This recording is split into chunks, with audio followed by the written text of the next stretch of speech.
Bienvenidos a un nuevo capítulo del curso de Subnetting. Este va a ser, digamos, un capítulo muy entretenido porque vamos a conocer cómo es IPv4 en el sistema binario. El sistema binario es el punto fundamental para la división en subredes y es, digamos, una parte muy importantísima porque ya estamos un paso cerca de conocer los secretos del Subnetting. Entonces, vamos con el primer punto, que es un punto bastante interesante. Antes de conocer a fondo una dirección IPv4, vamos a estudiar los principios del sistema binario. En el campo de la informática tenemos una parte en la que aprendemos los distintos sistemas de numeración. Tenemos el sistema octal, el sistema hexadecimal, el sistema decimal y, por supuesto, el sistema binario. El sistema binario se compone, digamos, de dos números. Tenemos el 1 y el 0, con lo cual se dice que es de base 2. El sistema decimal está formado por 10 números, del 0 al 9, y que es de base 10. Entonces, el sistema binario es el que utiliza la máquina habitualmente y se conoce como lógica digital porque el sistema binario representa dos estados. Tenemos la ausencia de energía y la presencia de energía. El 0 representa la ausencia de energía, mientras que el 1 representa la presencia de energía. Esto es, digamos, como dos valores, como el verdadero o falso, o el sí o el no, en fin, algo así. Solo puede haber dos únicas opciones. Esto es lo que más o menos se pretende dar a conocer el sistema binario. Solamente hay dos números y uno de ellos indica distintos estados.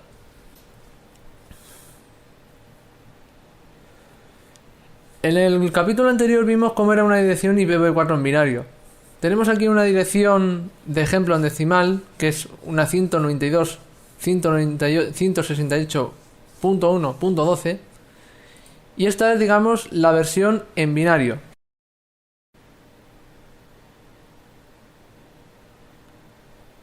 Aquí estáis viendo cómo es esa dirección en el sistema binario.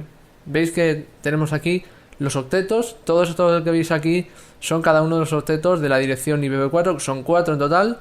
Como podemos ver aquí tenemos 8, 16, 24 y 32. 32 bits. Paráis el vídeo. Si queréis contarlo, paráis el vídeo y lo contáis y veréis cómo da 32 bits. Seguro que no es nada de coña, que de verdad es una dirección de 32 bits. Este ya, digamos, un primer paso para conocer a fondo una dirección IPv4. Más adelante veremos más cosillas. La notación de posición es una parte fundamental a la hora de realizar la división en subredes, ya que también vamos a emplear la notación de posición a la hora de convertir entre el sistema binario y decimal y de decimal a binario. Entonces, la notación de posición consiste básicamente en que cada posición equivale a un valor. Si lo leemos de derecha a izquierda, comprobamos que el valor va aumentando al doble. Es decir, empezamos desde un 1 y de derecha a izquierda ese valor se va doblando. Es decir, que el valor es el doble del anterior. Vemos aquí un ejemplo de un octeto y veis los distintos valores que están dando. A medida que vamos avanzando de derecha a izquierda, ese valor se va duplicando. Como podéis ver aquí, los números que señalan la flecha son los que equivalen a esa posición.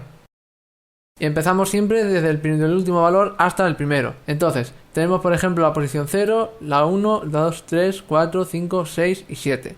Entonces tenemos un cálculo que es bastante sencillo, que es 2 elevado a la posición. En este caso tenemos 2 elevado a 7, que es 128. Cogéis la calculadora y ponéis 2 elevado a 7 y os sale 128, por cojones. Luego ya más adelante veremos que no vamos a limitarnos únicamente a esto. También se podemos contar hasta 256, 512, etcétera, etcétera. Eso lo vamos a ver en el último punto del capítulo, perdón.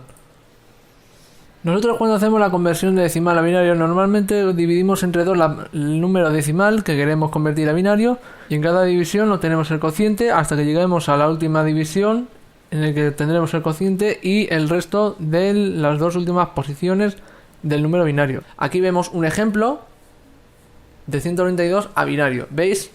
Aquí los pasos que se han hecho, es decir, se divide este número por 2, obtenemos el cociente y el resto de la división, luego seguimos haciendo los mismos pasos hasta que cuando el número decimal llegue casi a un número cercano al 2. Eso sí, hay que tener en cuenta que el resto obtendremos 1 siempre y cuando el cociente sea en par. Esto que estoy señalando con el ratón es el resultado de la conversión a binario, es decir, tenemos dos unos y el resto 0. Tenemos ya 192 en binario. Entonces ya para formar el número en binario hay que coger primero el cociente de la última división, el resto y el resto de las otras divisiones. O sea, esto ya no tiene mayor vuelta de hoja. En un octeto utilizaremos la notación de posición para hacerlo de una manera más fácil. Lo que vamos a hacer básicamente es recorrer el octeto de derecha a izquierda. Es decir, tenemos el número en decimal y lo que vamos a hacer es, si el número es mayor que la posición, es decir, si por ejemplo este tal número es mayor que el valor de la posición, pues se le resta y ya tenemos el 1. Que no, pues es un 0. Así hasta que lleguemos al último bit. Ahora mismo vamos a ver unos ejemplos que son bastante entretenidos y además pues, lo vamos a ir haciendo al mismo tiempo. O sea, vamos a convertir, por ejemplo, el número 217 en binario. Entonces, el primer paso que tenemos que hacer es comprobar si ese número es mayor que el valor de la posición. Entonces, en este caso, ¿217 es mayor que 128? Sí, pues entonces ya tenemos un 1 en la primera posición. Y le restamos 128 a 217, con lo cual nos queda 89. El siguiente paso va a ser básicamente ir yendo posición en posición hasta que lleguemos al último. En este caso vamos a comprobar si el 89 es mayor que 64. ¿Es mayor que 64? Sí, pues entonces ya tenemos otro 1 en esa posición. Se resta 64 a 89 y nos queda 25. Vamos a pasar a la siguiente posición. ¿25 es mayor que 32? No. Pues entonces es un 0 y no se resta nada. Ahora, ¿25 es mayor que 16? Pues sí. Entonces ya tenemos otro 1 en esa posición y le restamos 16 a 25 y nos queda 9. Vamos a terminar este ejemplo.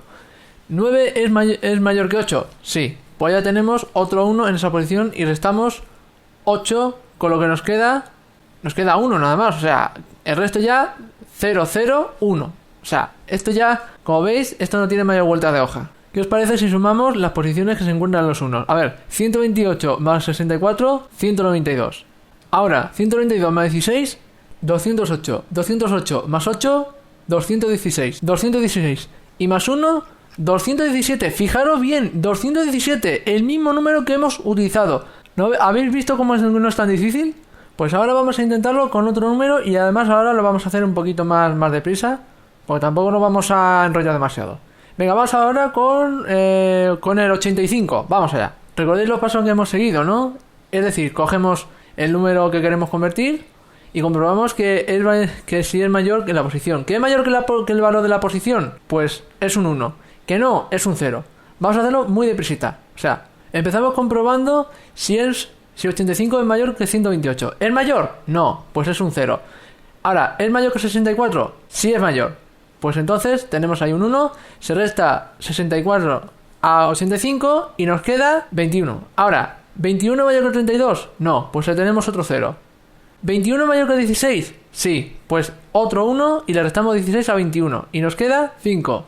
¿5 es mayor que 8? No, pues entonces es un 0 y no nos restamos nada. ¿5 es mayor que 4? Sí, pues entonces ya tenemos ahí otro 1, restamos 4 a 5 y nos queda solamente 1. Entonces la penúltima posición se queda en 0 y la última se queda en 1 porque es un 1 ya directamente. Ahora mismo me pregunto, ¿esto de verdad es tan difícil? No, en el fondo no es tan difícil. La cuestión es ir practicando y conforme se va practicando, pues con el paso del tiempo seremos capaces de hacerlo incluso de memoria sin tener que utilizar ningún método alternativo. Vamos a sumarlo para comprobar que es verdad que es 85. Eso sí, hay que recordar que primero hay que sumar los valores siempre y cuando tengan un 1 en esa posición. Entonces, no vamos a tardar nada en sumar todo eso. Entonces, 64 más 16 más 4 y más 1 nos sale como resultado el mismísimo 85 que hemos utilizado en este ejemplo, o sea que más fácil no puede ser. En fin, con esto se termina la primera parte de este capítulo. En el siguiente capítulo descubriremos aún más cosas sobre la dirección IPv4 en binario, así que sugiero que no os lo perdáis si estáis tan interesados en realizar la división en sus redes.